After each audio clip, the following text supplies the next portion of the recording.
আপনারা মসজিদের ইমাম নির্বাচনে কত যাচাই বাছাই করেন, কিন্তু সমাজ আর রাষ্ট্রের নেতৃত্বে যাদেরকে পাঠান, যারা সমাজ ও রাষ্ট্রে আপনাদের নেতা হয়, এই লোকগুলোর অনেকের ঈমান নাই,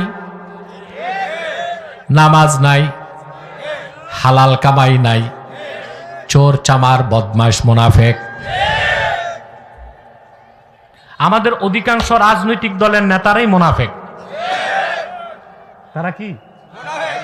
অথচ কোরআন আমাদের শিক্ষা দিচ্ছে, আমাদের নেতা যারা হবে, নেতৃত্বদার যারা দিবে, প্রথম হতে হবে ইমানদার, তারপর হতে হবে নামাজি, তারপর হতে হবে যাকাত ভিত্তিক অর্থনীতিতে বিশ্বাসী।